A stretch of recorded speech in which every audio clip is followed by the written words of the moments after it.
It all started during a family trip when my wife's folks decided I should eat at a different table from everyone else. Not a single person talked to me the whole time. When I asked my wife about it, she just shrugged and said, "That's just how they are."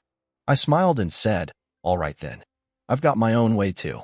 Next morning, they woke up and let's just say, things got real tense, real fast. Thinking back, the signs were always there.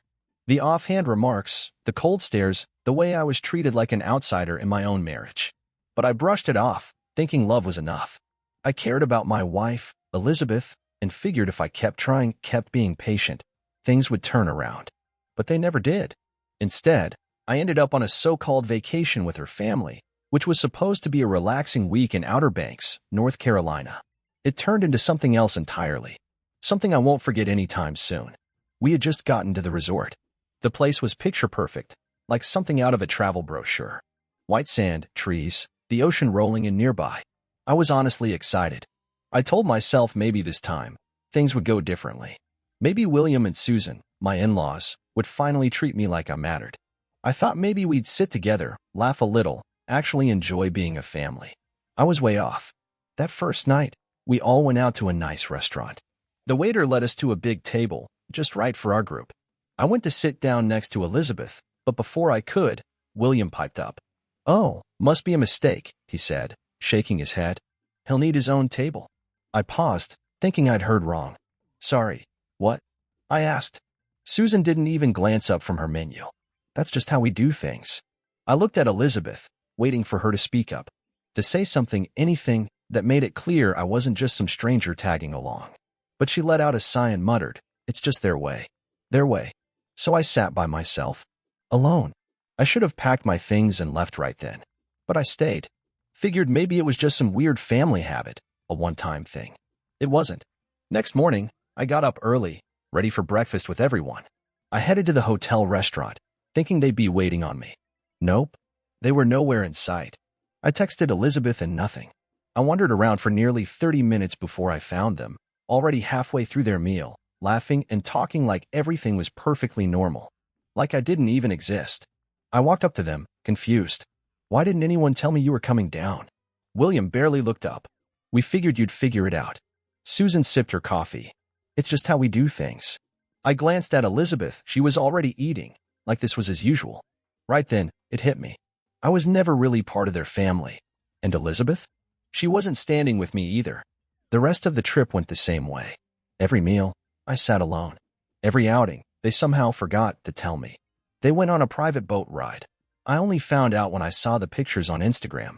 They went wine tasting, real fancy stuff, and I only realized when I passed them in the lobby, all dressed up, heading out. I asked Elizabeth about it afterward.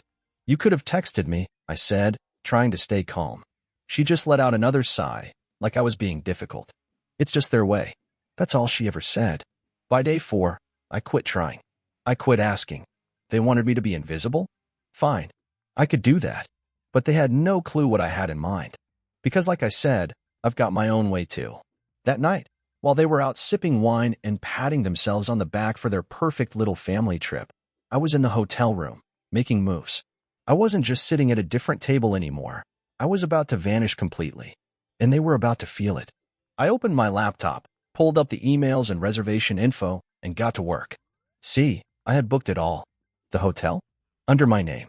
Rental car? My card. Dinner spots? My account. The spa day Susan had been looking forward to for weeks? Yep, I booked that too. I canceled every single thing. One by one, I wiped their plans clean. Their rooms? Gone. Rental car? Canceled. That fancy dinner on the water? Nope. I even called the spa and let them know Susan wouldn't be coming. Then I packed my bag, grabbed the keys, and hit the road. While they were toasting their little dream vacation, I was already on the way to Kiowa Island. I got myself a nice suite, ordered room service, and sat out on the balcony watching the waves roll in, finally at peace. Back in Outer Banks? Let's just say, they were about to feel what it's like to be left out. I woke up and feeling better than I had in days. The breeze from the ocean slipped in through the open window, and I sat back in a soft lounge chair, sipping my coffee and watching the waves roll in. Then my phone started buzzing. First it was Elizabeth.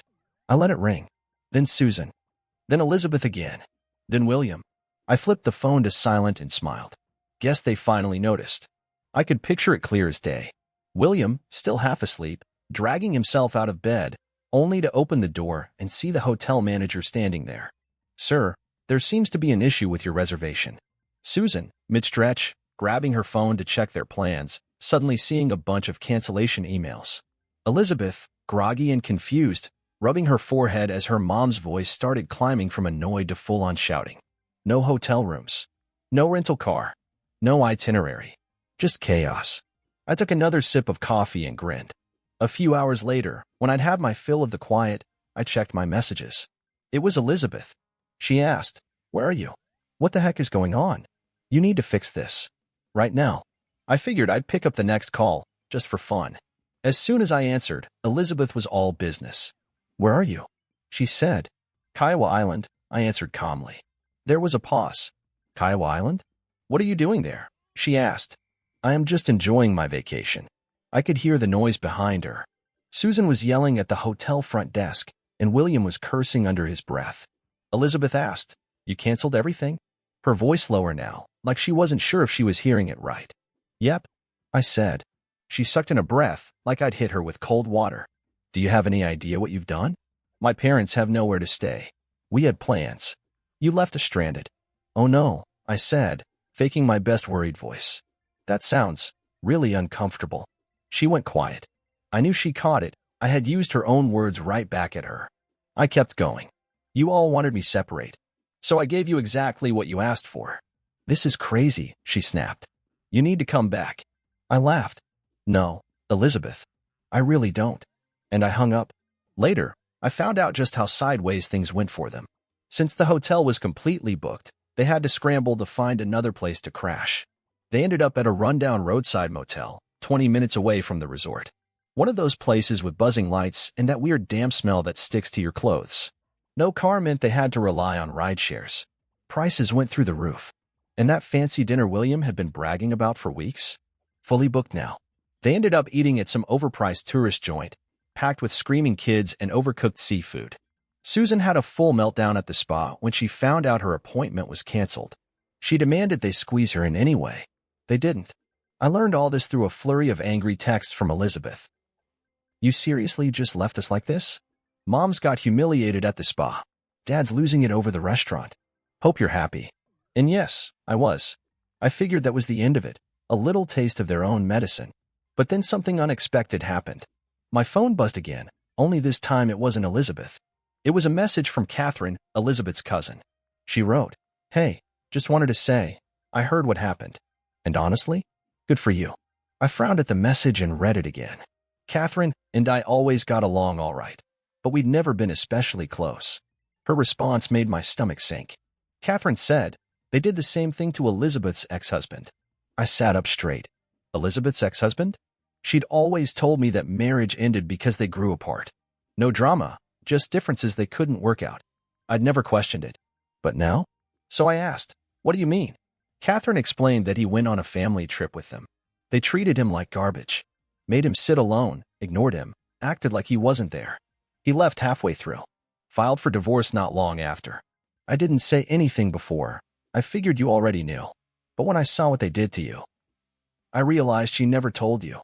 My chest tightened. Elizabeth never told this. Because if she had, I wouldn't have come on this trip. I would have known this wasn't some quirky family custom. This was a pattern. Elizabeth knew exactly what was happening. And she let it happen anyway. That night, Elizabeth called again. I picked up. "I need you to fix this," she said, her voice low and tight with frustration. "No, you don't understand. My parents." "I understand perfectly," I cut her off. "This wasn't about traditions. This was about control. You knew they were going to do this to me," I said. "And you let it happen." She went quiet. "Then, who told you that?" "Bingo." I laughed. "So it's true. I wasn't the first." More silence. Finally, she let out a breath. "Look, my parents can be a little difficult, but they mean well. They don't even see me as part of the family," I said. She didn't answer right away. And in that hesitation, I knew. She wasn't going to fight for me. She never had. "Come back," she said instead. "Let's fix this." I stared out at the ocean, watching the waves break gently across the sand. "No," I said. Calm, steady. "I think I've already fixed it." And I hung up. Afterward, I just sat there with my phone in my lap, my thoughts racing. She had known. She had seen this happen before. And still, she let me walk right into it. I wasn't just angry anymore. I was done. I poured another drink, leaned back in the chair, and tried to enjoy the sound of the surf. But something kept tugging at me. If she'd lied about her ex-husband, what else had she lied about? I opened Facebook and searched his name, John. Elizabeth ex-husband. I'd never thought to look him up before. Never felt the need. But now, I needed answers. His profile was private. But when I clicked through mutual friends, I spotted his sister, Emily. And Emily had public posts. I scrolled down to one from 2 years back and found further words. Never let a partner family destroy you. Never let them convince you you're less than you are. My brother deserved better. We all tried to warn him. Never again. My stomach twisted. I scrolled down further and found a comment under that same post from Catherine, the same cousin who had messaged me earlier. I wish he had listened to us. At least he's free now. Listen to them? My hands were clammy. I sat there, heart pounding, rereading every word. I didn't know what to do. Should I message Emily? Should I ask her what really happened? Was I even ready to hear it? I stared at the screen for a long while. Then, I took a deep breath and typed, "Hi, this is going to sound really random, but I think we need to talk." She replied within minutes. "I was wondering when you'd reach out." That one message hit me like a punch in the chest. "What do you mean? John wasn't the first, you know. And he sure wasn't the last," said Emily. "Elizabeth has done this before. More than once. His parents have too. And if you're messaging me now, I'm guessing they just did it to you." I felt sick. My breath caught. This wasn't a quirk. This wasn't a family being a little difficult. This was intentional. A pattern. A twisted family tradition they'd been pulling for years. They never saw Elizabeth's partners as family. They saw them as threats, distractions, obstacles. And Elizabeth? She let it happen. Every time. "We tried to tell you," said Emily, "but Elizabeth always keeps his boyfriends isolated. Tells them it's just quirks. That they're overreacting." I closed my eyes. Yes, that's exactly what she'd told me. She'd painted John's as the difficult one. Said he never understood her family, always made scenes over nothing. But now I knew. John wasn't the problem. He had been trapped, just like I had been. Or, almost. I didn't sleep that night. I laid there in that beautiful suite, staring up at the ceiling, feeling a fire burn in my chest. Years. I had given this woman years of my life. But something else had started to nag at me. Something I couldn't shake. Why had Elizabeth called me so many times that day? Why was she suddenly this desperate? And then, at 6 in the morning, I got my answer. A message popped up from a number I didn't recognize. "Sir, this is Officer Daniels from the police department. We need to speak with you regarding a missing persons report filed by your wife." I shot upright, nearly knocking my phone off the nightstand. Missing persons report? I scrambled to call back. As soon as the officer answered, I blurted, "I'm fine. I'm not missing." There was a pause. Then, "Sir, are you saying you left voluntarily?" "Yes. Obviously, I left voluntarily. My wife knows exactly where I am. She's been calling me nonstop," I told the officer. He sighed, the kind of sigh people give when they've heard this story before. "Your wife reported that you left without explanation and haven't been answering her calls. She said she was concerned for your safety." Concern. Sure. I clenched my jaw so hard that it hurt. This wasn't concern. This was control. Elizabeth hadn't been worried about me. She had been trying to force me back. I took a deep breath. "Officer, I am perfectly fine. I left by my choice. I'm not missing, and I do not want my wife contacting me." There was a pause. "Would you like to file a formal request for no further contact?" I hesitated for just a second, then exhaled. "Yes, I would." Just like that, I put the first legal nail in the coffin of my marriage. Not even an hour later, my phone buzzed again. This time, it was from Susan. "I cannot believe you would humiliate us like this," she said. I laughed out loud. Actually laughed. Ignored it. Another message. "You made Elizabeth involve the police? Do you have any idea how this looks?" I rolled my eyes, took a long sip of coffee, and waited for more. I didn't have to wait long. Next message. "This family has done nothing but try to welcome you. You're being incredibly selfish. You need to come back and fix this. And then, if you don't come back, Elizabeth is going to make things very difficult for you." I froze. It wasn't subtle. It was a threat. I sat back, rereading the message. I had thought this was about embarrassment. About ego. about keeping control of the little vacation narrative they built. But now I saw it for what it really was. They weren't just trying to humiliate me. They were trying to break me. And if I didn't move quickly, Elizabeth was about to make sure they succeeded. It wasn't a warning. It was a promise.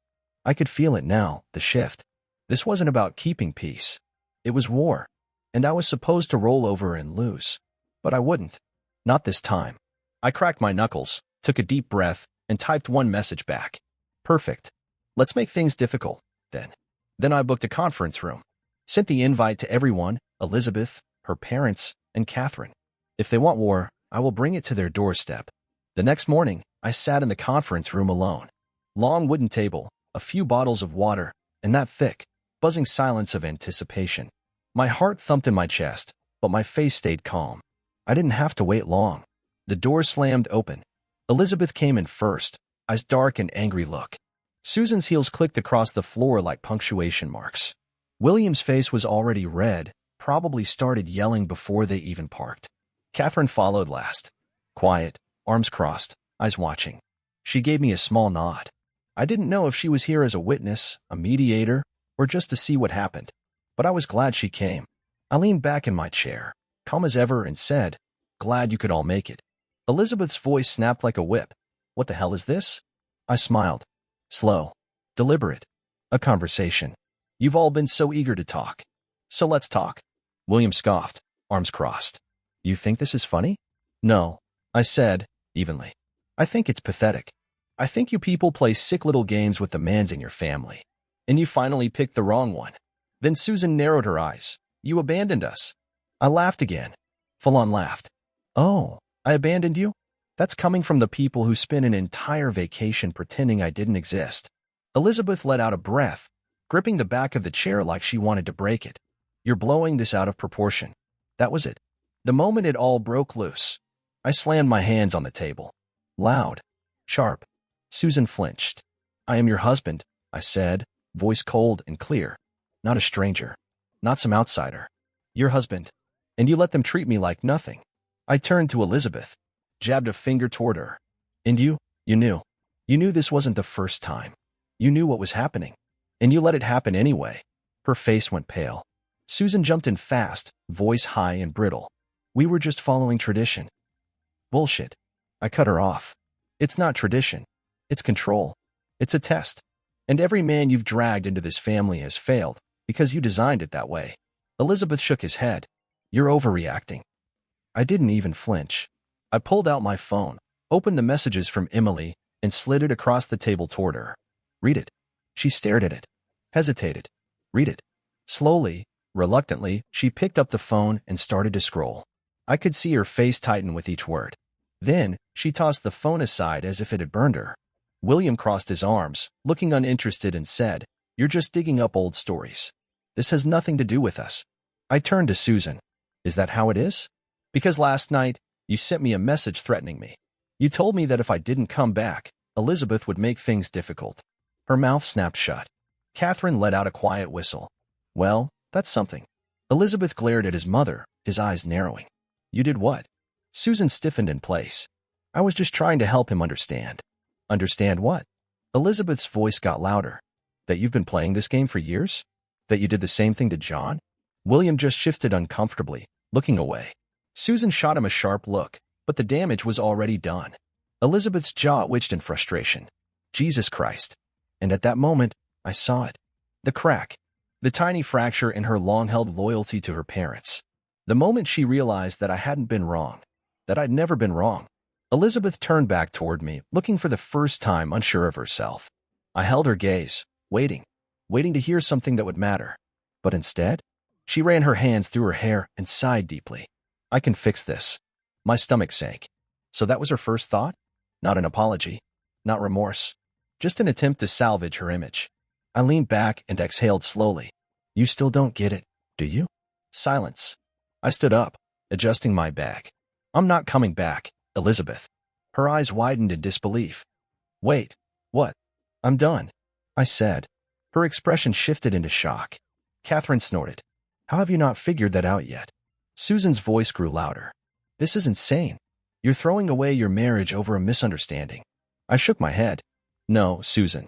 You threw it away. You and William with your twisted, sick way of treating people, and Elizabeth just didn't have the strength to stop it. Elizabeth reached for my arm, but I pulled away. No, Elizabeth. You talk. You make excuses. You let them control you. But me? I'm done listening.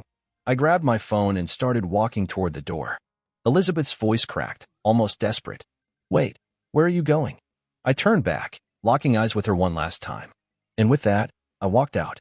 It took 6 months to finalize the divorce.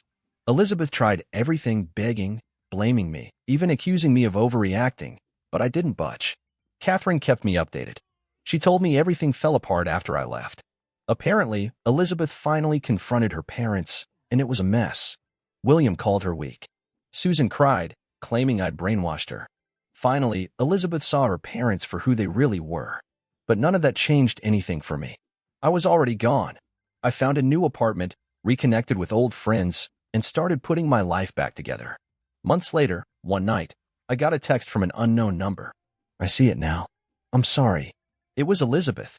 I stared at the screen for a few minutes and then deleted it. Because for the first time in years, I was free.